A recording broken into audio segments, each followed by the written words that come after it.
प्रति 5 लोगों में से एक व्यक्ति पशुपालन में जुड़ा हुआ है। पशुधन क्षेत्र की जो जीवीए के प्रति कंट्रीब्यूशन है वो लगातार बढ़ रहा है। जो हमारा आईसीएमआर का जो रिकमेंडेशन है उससे अधिक दूध हम प्रति व्यक्ति हम पीते हैं। हमारा देश का जो दूध का जो प्रोडक्शन है, प्रोडक्शन में हम नंबर 1 में हैं। तो भारत सरकार अधिक से अधिक बीमा का खर्चा को खुद उठाने का व्यवस्था किया है और साथ में मिशन मोड में। हमारे साथ देश के animal husbandry commissioner doctor Abhijit Mitra हैं। इनसे हम जानने की कोशिश करेंगे कि आखिर देश भर में पशुपालन के क्षेत्र में कितना बदलाव आ रहा है और आगे की संभावनाएं क्या हैं, जो पशुओं में रोग और जो बीमारियां आ रही हैं उसको लेकर सरकार कितनी तैयारी कर रखी है और आने वाले दिनों में क्या वैक्सीन किस तरीके से तैयार की जा रही है, इन सब मसलों पर हम डॉक्टर मित्रा से बातचीत करेंगे। डॉक्टर साहब, बहुत बहुत स्वागत है आपका गांव जंक्शन में। एक शुरुआत यहीं से करते हैं, पशुपालन के क्षेत्र में हम आज़ादी के बाद से अब तक कहाँ पहुँचे हैं? देखिए, भारतवर्ष में पशुपालन जो है, हम ये बोलते हैं कि एक व्यवसाय नहीं है, एक जीवन धारण का एक तरीका है। और इसी को ध्यान में रखते हुए जो हमारा पशुपालक है, पशुपालक जब पशुपालन करता है वो एक जीवन शैली का एक तरीक़े से सर्वांगीण उनका जो रास्ता है उसमें एक बहुत इम्पोर्टेंट एक रोल प्ले करता है। और डाटा के माध्यम से बोलेंगे कि अभी देखेंगे कि भारतवर्ष में करीब दो तिहाई जनसंख्या जो है वो पशुपालन के ऊपर निर्भरशील है। उसके साथ साथ पूरा दुनिया में भी अगर देखेंगे, दुनिया में प्रति 5 लोगों में से एक व्यक्ति पशुपालन में जुड़ा हुआ है। यही नहीं कि आज के दिन में करीब 19% लोगों का जो एम्प्लॉयमेंट है वो ये पशुपालन क्षेत्र से होता है। ये तो रह गया इकोनॉमिक्स की बात।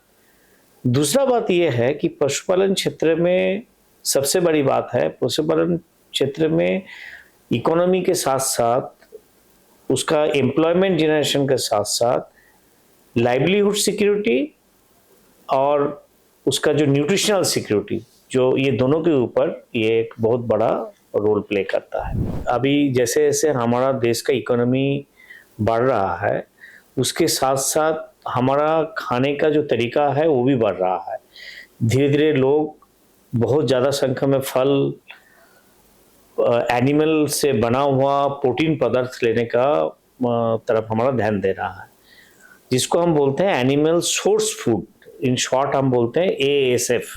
अभी जो अनुमान यह है कि हमारे ASF का रिक्वायरमेंट इतना बढ़ रहा है, उसी को ध्यान में रखते हुए पशुपालन में और पशु उत्पादन में और पशुधन उत्पादकता, प्रोडक्टिविटी में भी इसका बहुत ही बढ़ोतरी होना चाहिए। नहीं तो जो हमारा डिमांड है, जिसको हम बोलते हैं एनिमल सोर्स फूड और ASF का डिमांड है, ये पूरी नहीं हो पाएगी। ये हो गया आपका मोटा एक विषय।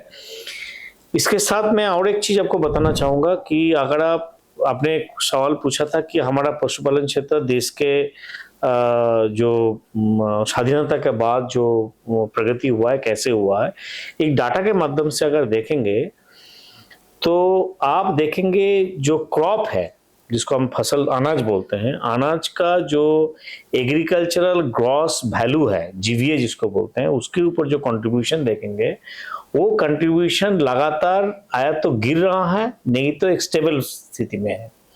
और लाइव स्टॉक सेक्टर, जो पशुधन क्षेत्र एक वैसे सेक्टर है कि पशुधन क्षेत्र की जो GVA के प्रति कंट्रीब्यूशन है वो लगातार बढ़ रहा है और आज के दिन में करीब 30.13% GVA में, एग्रीकल्चर GVA में पशुधन कंट्रीब्यूट करता है और ये लगातार करीब 13% से 14% का गति में CGAR जिसको बोलते हैं, इस गति में इसका बढ़ रहा है। स्पेसिफिक हम दूध उत्पादन की बात करें, दूध उत्पादन के क्षेत्र में भारत ने काफी विकास किया है। हालांकि अभी नीड के हिसाब से नहीं है, जो सरकार की योजना है कि 1 लीटर प्रति व्यक्ति जो है दूध उत्पादन हो, ऐसा सरकार की जो मंशा है, वैसा नहीं हो पा रहा है। लेकिन हमारे यहाँ डेयरी प्रोडक्ट्स को लेकर भी बहुत वो है, अंतर्राष्ट्रीय बाजार पे हमारी डेयरी प्रोडक्ट्स उतना बिक्री नहीं होती जितनी होनी चाहिए, जो मानक है। बाकी अन्य नीदरलैंड वगैरह के कंपैरिजन में हमारे जो निर्यात है हमारे डेयरी प्रोडक्ट्स को, वो काफी कम है। ऐसा क्यों? देखिए, इसमें 3-4 चीजें जुड़े हुए हैं। एक तो आपको ये बात मानना पड़ेगा, और हम सब जानते भी है कि पशुधन पालक जो हमारा देश का है, हमारा देश का जो प्रोडक्शन है, एक प्रधानमंत्री जी बहुत अच्छा बात कहे थे कि हमारा mass production is by masses, मतलब जो ज्यादा संख्या में जो प्रोडक्शन हो रहा है उसको बहुत ज्यादा संख्या में लोग कर रहा है। तो किसी के घर में 2 गाय हैं, किसी के घर में 1 गाय है, किसी के घर में 10 गाय है। एवरेज औसत मतलब पशुधन का संख्या जो है 2 से 8 के बीच में है, 2 से 5 के बीच में है। एक तो ये विषय है। दूसरा विषय क्या है, अभी भी हमारा देश का जो दूध का जो प्रोडक्शन है, प्रोडक्शन में हम नंबर 1 में है, लेकिन प्रोडक्टिविटी काफी कम है, उत्पादकता काफी कम है, नंबर 2। नंबर 3 में क्या है, अभी भी जो दूध है, दूध एक ऐसा चीज है, दूध खराब होने वाली चीज है। तो अगर हम रात भर रख देंगे, बेच नहीं पाएंगे, तो दूध खराब हो जाएगा। तो जब तक दूध का प्रोसेसिंग ना हो, तब तक हम उसके ऊपर उसका लाभ जो है सही नहीं लाभ ले पाएंगे। तो उसके लिए सरकार का जो अभी भी क्या है, करीब करीब 25 से 30% दूध जो है हमारा अनऑर्गेनाइज सेक्टर में है। तो जब तक इसको हम ऑर्गेनाइज सेक्टर में नहीं ले पाएंगे, तब तक हमारा डेयरी बिजनेस जो है, डेयरी व्यवसाय जो है, लाभवान और इंटरनेशनल तरीके से नहीं कर पाएंगे। ये इसके लिए कोशिश क्या हो रही है? हाँ, मैं और एक चीज जोड़ दूं। आपने और एक सवाल पूछा था कि हमारा देश का प्रोडक्ट बाहर क्यों नहीं जा पा रहा है। देखिए, हमारा सरप्लस प्रोडक्शन है, हमारा प्रोडक्शन सरप्लस है। जो हमारा आईसीएमआर का जो रिकमेंडेशन है, उससे अधिक दूध हम प्रति व्यक्ति हम पीते हैं हमारे देश में, जो बाकी यूरोपियन कंट्री और अमेरिकन कंट्री से ज्यादा है। लेकिन एक तो आपको विषय बोला कि प्रोसेसिंग का कैपेबिलिटी नहीं है, दूसरा क्या है, मार्केटिंग नहीं है, लिंकेजेस नहीं है, ट्रांसपोर्ट नहीं है, ये सब व्यवसाय है। चौथा और सबसे बड़ा विषय ये है कि हमारा देश में कुछ पशुधन में होने वाला रोग जो है, ये रोग के कारण हमारा प्रोडक्ट बाहर का देशों में कोई लेता नहीं है। 2019 से भारत सरकार ने एक 19,000 करोड़ रुपया का एक प्रकल्प चला रहा है, जहां पे एफएमडी, ब्रुसेलोसिस, गाय भैंस का, छोटे जो आपका लघु पशु है, जैसे बकरी और बैर में एक बीमारी होता है जिसको हम पीपीआर बोलते हैं, और एक सुअर में होने वाली बीमारी होता है सीएसएफ बोलते हैं, क्लासिकल सुअर। ये 4 बीमारियों का देश भर में जितना पशुधन है, सभी को टीकाकरण करने का एक प्रकल्प चल रहा है, जहां पे 100% पैसा सेंट्रल गवर्नमेंट द्वारा दिया जाता है। और अभी प्रति वर्ष करीब करीब 50 करोड़ से अधिक गाय भैंस का टीकाकरण हो रहा है एफएमडी के लिए, और बाकी पशुओं के लिए भी हो रहा है। और हमारा एक ध्येय है कि 2030 के आसपास हम देश को पीपीआर मुक्त करेंगे और देश को एफएमडी, खुरपका मुंहपका से मुक्त करेंगे विद वैक्सीनेशन, क्योंकि विदाउट वैक्सीनेशन करने में हमें 5-6 साल और लग जाएगा।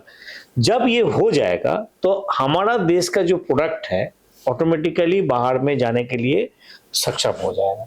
5 ऐसी योजनाएं बताइए जिसके माध्यम से अगर कोई पशुपालन के क्षेत्र में काम करना चाहता है, वो किसान हो या ना हो, कोई वो नहीं, अगर वो पशुपालन के क्षेत्र में काम करना चाहता है तो कौन सी ऐसी 5 योजनाएं हैं जिसका वो लाभ ले सकता है और किस तरीके से उसको फायदा मिलेगा, संक्षिप्त में? हाँ, देखिए, जैसे एक हमारा एक नेशनल लाइफ स्टॉक मिशन है, ठीक है ना, उसके अंडर में एक AHIDF बोल के animal husbandry infrastructure development fund का एक प्रोजेक्ट है, जिसमें आप गाय भैंस छोड़ के भेड़ बकरी, मुर्गी पालन, फॉडर का खेती, जो आपका चारा का खेती, उससे साइलेज बनाना, ये सब काम करने के लिए आपको भारत सरकार एक प्रकल्प चलाता है जहाँ पे आपका जो इंटरेस्ट है, जो बैंक से आप लोन लेके आप कराते हैं, इंटरेस्ट का 3% पैसा भारत सरकार अपफ्रंट उसको देता है, बर्न करता है। गाय भैंस को लेकर गाय भैंस के लिए क्या है, गाय भैंस के लिए एक योजना अभी अभी हम लोग नया प्रकल्प और बना रहे हैं जो अभी अभी चल रहा है, जो उसमें था कि आपके पास अगर 4 एकड़ जमीन है, सॉरी 5 एकड़ जमीन है, तो 200 गाय का एक प्रकल्प आप चला सकते हैं जहां पे जो खर्चा होगा उसका 50% खर्चा भारत सरकार वहन करेंगे। ठीक है ना। तो ऐसे प्रकल्प का अभी ये खत्म हुआ, इसको आगे और उसको बना के हम लाएंगे। तो ये 2 प्रकल्प अभी तक हमारे पास है जिसको हम अपफ्रंट देते हैं। फसलों पर एमएसपी मिलता है, लेकिन दूध पर कोई ऐसा वो कीमत नहीं होता है कि फिक्स्ड रेट है इस तरीके से। देखिए ये बात तो हमारा भी ध्यान में, सरकार का भी ध्यान में है कि अभी देखिए पशुपालक जब एक सही तरीके से पशुपालन करता है तो उसका सबसे ज़्यादा खर्चा होता है आहार में, खाने पीने में।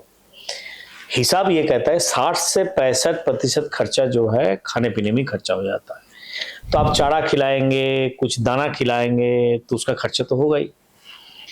ये विषय भी सरकार के समक्ष है, लेकिन ये भी ध्यान रखिए कि पैसा खाली कीमत बढ़ाने से, कीमत के साथ साथ बाकी चीज भी बहुत ज्यादा उनके साथ जुड़ा हुआ है कि कीमत बढ़ाने से भी ज्यादा हमारा लक्ष्य यह है कि कैसे कॉस्ट ऑफ प्रोडक्शन कम हो जाए। 2 तरीका है, एक तो आप उनको ज्यादा पैसा देके दूध खरीदे, एक है कि आप उनका लागत इतना कम कर दें ताकि उनका जो प्रॉफिट मार्जिन है बढ़ जाए। सर एक सवाल उठता है पशुओं के बीमा को लेकर। बहुत सारे पशुपालक भाई हैं वो हिचकिचाते भी हैं, उनका जो अनुभव रहा है वो इंश्योरेंस को लेकर वो अच्छा नहीं रहा, बेहतर नहीं रहा है। तो किस तरीके से आप लोग इसको आने वाले दिनों में और बेहतर करने की, सरल करने की कोशिश में हैं? देखिए इस बात में एकदम 100% आपके साथ मैं एग्री करता हूँ और सहमत हूँ कि भारतवर्ष में पशुधन की इंश्योरेंस में पिछले साल तक जो डाटा है उसमें डाटा बोलता है कि इवन 1% पेनिट्रेशन रेट भी नहीं है, मतलब 1% भी पशुधन इंश्योर्ड नहीं है। तो इसमें तो कोई दिमाग तो है ही नहीं, स्थिति अच्छी नहीं थी। इसको ध्यान में रखते हुए पिछले साल ही भारत सरकार की जो इंश्योरेंस स्कीम था उसको एकदम आमूलचूल परिवर्तन किया गया। क्या परिवर्तन हुआ? परिवर्तन में पहले क्या होता था कि आप भारत सरकार 15% देते थे कि 10% देते थे, बाकी पैसा आपको पशुपालक को देना पड़ता। तो आप एक दुधारू पशु को बीमा कराने में समझ 3,000-4,000 रुपया लगेगा अगर, तो 4,000 रुपया में अगर मुझे 3,000 रुपया मुझे देना पड़ेगा पशुपालक के हिसाब से, और मेरे पास 5 गाय है तो 15,000 रुपये मुझे अगर अपफ्रंट देना है तो मेरे पास इतना पैसा है। एक तो ये कारण है, तो मैं दूंगा नहीं, इंश्योरेंस करूंगा नहीं। दूसरा क्या है कि कागज के भी जरूरत जो होता था और जो प्रक्रिया भी इतना कठिन था, तो उसमें लोग झिझकते थे। तो एकदम इंश्योरेंस प्रोग्राम को आमूलचूल परिवर्तन करके अभी भारत सरकार 50 से 80% पैसा भारत सरकार देगी, और वो डिफरेंट कैटेगरी का जो पशु नहीं, जो हमारा पशुपालक है, जैसे आपका ग्रामीण क्षेत्र का है कि आपका पहाड़ी क्षेत्र का है कि आप SC/ST ग्रुप में से आते हैं, ऐसे लोगों के लिए अधिक बीमा, तो भारत सरकार अधिक से अधिक बीमा का खर्चा को खुद उठाने का व्यवस्था किया है, और साथ में मिशन मोड में इसको आगे प्रकल्प को बढ़ाने का कोशिश कर रहा है। बहुत बहुत शुक्रिया डॉक्टर साहब, आपने बहुत ही सरल तरीके से समझा दिया पशुपालन के क्षेत्र में हमारा देश अभी कहाँ पहुंचा है और आने वाले दिनों में हमारी क्या योजनाएं हैं, खासतौर पे युवाओं को कैसे पशुपालन के क्षेत्र में आना चाहिए, और ये भी आपने बताया।